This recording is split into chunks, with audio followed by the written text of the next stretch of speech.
जरा सोचिए, एक ऐसी दुनिया जो हमारी आंखों से दिखाई देने वाली दुनिया से कई आगे है। एक ऐसा दायरा जहां हमारी धारणा ही हमारी असली शक्ति है और जहां खामोशी सबसे असरदार भाषा है। ये कोई कोरी कल्पना नहीं है, बल्कि ज्ञान के एक प्राचीन रास्ते की खोज है। एक ऐसा रास्ता जो हमें सिखाता है कि सबसे बड़ी जंग तो हमारे अंदर ही लड़ी जाती है। स्मार्ट समरी हिंदी में आप सभी का स्वागत है। आज हम कार्लोस कास्टानेडा के काम की गहराइयों में उतरेंगे और जानेंगे मौन की शक्ति और एक योद्धा के मार्ग के रहस्यों को। तो चलिए शुरुआत इसी कोट से करते हैं, क्योंकि सच मानिए यही इस पूरी यात्रा का सार है। ये एक बड़ा ही दिलचस्प विरोधाभास हमारे सामने रखता है। ये सफ़र कुछ नया सीखने के बारे में है ही नहीं, बल्कि इस बात पर यकीन करने के बारे में है कि वो शक्ति पहले से ही हमारे अंदर मौजूद है। खेल बस अपनी ऊर्जा को बचाने का है और उसे उन ऊर्जा क्षेत्रों की तरफ मोड़ने का है जिन्हें हम आमतौर पर देख नहीं पाते। तो आज की हमारी ये पूरी चर्चा 5 हिस्सों में बटी है। हम समझेंगे कि हमारी रोजमर्रा की दुनिया से परे क्या है, एक योद्धा के सामने सबसे पहली चुनौती क्या आती है, फिर हम जानेंगे पीछा करने की उस अनोखी कला के बारे में, आत्मा के इशारों को कैसे पहचानें, और आखिर में हम बात करेंगे आज़ादी के उस आखिरी लक्ष्य की। चलिए तो पहले खंड से शुरू करते हैं। यहाँ हम हकीकत की उस परिभाषा को ही चुनौती देंगे जिसे हम सच मानकर बैठे हैं। हम ये जानने की कोशिश करेंगे कि क्या हमारी रोज की समझ से परे भी कोई दुनिया मौजूद है। अच्छा, जब हम यहाँ जादू टोना या सॉर्सरी जैसे शब्द इस्तेमाल करते हैं तो इसका मतलब कोई मंत्र या जादू टोने से बिल्कुल नहीं है। इस कॉन्टेक्स्ट में इसका मतलब है हमारी समझ और हमारी जागरूकता में एक बहुत बड़ा बदलाव। ये उन चीज़ों को महसूस करने की काबिलियत है जो हमारी साधारण इंद्रियां पकड़ नहीं पाती, और ये सब कुछ एनर्जी का खेल है।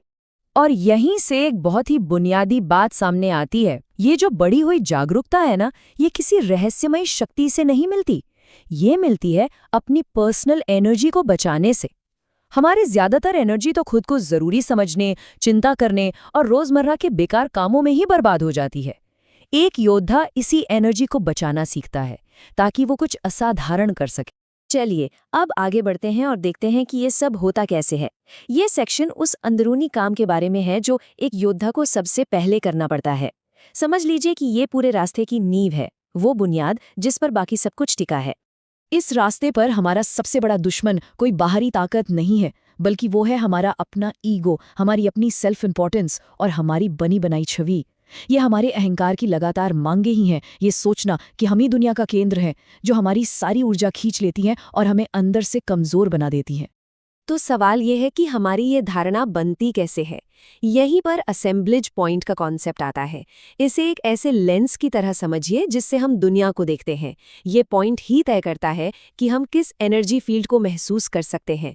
ज्यादातर लोगों के लिए ये पूरी जिंदगी एक ही जगह पर टिका रहता है, जिससे एक जानी पहचानी दोहराव वाली दुनिया बनती है। लेकिन मजे की बात यह है कि ये पॉइंट फिक्स्ड नहीं है।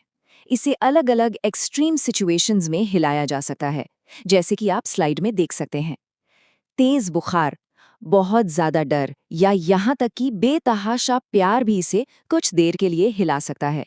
पर योद्धा इसे किस्मत के भरोसे नहीं छोड़ते।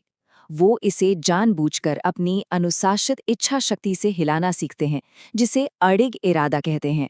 अब हम आते हैं योद्धा के सबसे जरूरी और शायद सबसे ज्यादा गलत समझे जाने वाले डिसिप्लिन पर। यह है स्टॉकिंग की कला। लेकिन रुकिए, ये वो बिल्कुल नहीं है जो आप सोच रहे हैं। इसका किसी का फिजिकली पीछा करने से दूर दूर तक कोई लेना देना नहीं है। ये डिसिप्लिन पूरी तरह से अंदरूनी है।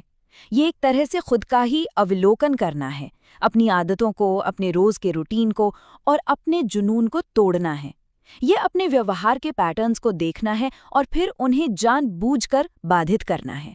ये कंपैरिजन हमें दिखाता है कि खुद के बारे में सोचते रहने और एक योद्धा की तरह खुद का पीछा करने में क्या फ़र्क है। एक आम इंसान तो अपने ही ख्यालों में फंसा रहता है, जबकि एक योद्धा इसका इस्तेमाल अपने पैटर्न्स को तोड़ने और एनर्जी बचाने के लिए करता है। ये अपने फ़ायदे के लिए नहीं, बल्कि स्पिरिट के लिए काम करने के बारे में है। इस कला की ताकत को समझने के लिए चलिए एक बहुत ही दिलचस्प कहानी सुनते हैं जो स्टॉकिंग और परसेप्शन मैनेजमेंट की एक मिसाल है। ये कहानी है 4 भाइयों की, जिन्हें टूलियोस के नाम से जाना जाता था। तो उन्होंने ये किया कैसे? उन्होंने स्टॉकिंग का इस्तेमाल करके एक ऐसा भ्रम पैदा किया कि वो चारों असल में एक ही साधारण इंसान हैं। कैसे? वो लोगों के सामने बस एक ही ट्रेट दिखाते थे, जैसे कि उदासीनता, और वो लगातार सिर्फ उसी एक इंप्रेशन को मजबूत करते थे। इस तरह उन्होंने देखने वालों की सोच को ऐसे गाइड किया कि वो बस वही देख पाते थे जो ट्यूलियोस उन्हें दिखाना चाहते थे। वाकई ये परसेप्शन को कंट्रोल करने में एक मास्टर क्लास था। अच्छा, तो अब हम अंदरूनी डिसिप्लिन से हटकर एक बाहरी गाइड करने वाली शक्ति की ओर बढ़ते हैं। योद्धा इसे आत्मा या स्पिरिट कहते हैं। ध्यान रहे, ये कोई इंसान या भगवान नहीं है, बल्कि एक एब्स्ट्रैक्ट फोर्स है जो इस दुनिया में काम करती है। तो आखिर ये स्पिरिट है क्या? ये कोई ऐसी चीज़ नहीं है जिसकी पूजा की जाए, बल्कि एक खामोश ताकत है जिसके इशारों को पहचानना और उन पर अमल करना होता है। ये अक्सर बहुत ही अनजाने तरीकों से सामने आती है, जैसे कोई अजीब इत्तेफाक, कोई अचानक आया ख्याल या कोई ऐसी घटना जो लॉजिक से परे हो। स्पिरिट कैसे काम करती है, ये डॉन हुआन की कहानी से बहुत अच्छे से समझ आता है। वो सड़क पर मरने वाला था कि तभी कुछ अजीब घटनाएं हुईं। धूल का एक छोटा सा बवंडर, उसके होने वाले गुरु के मन में एक अचानक आया ख्याल और एक अजीब सी टक्कर।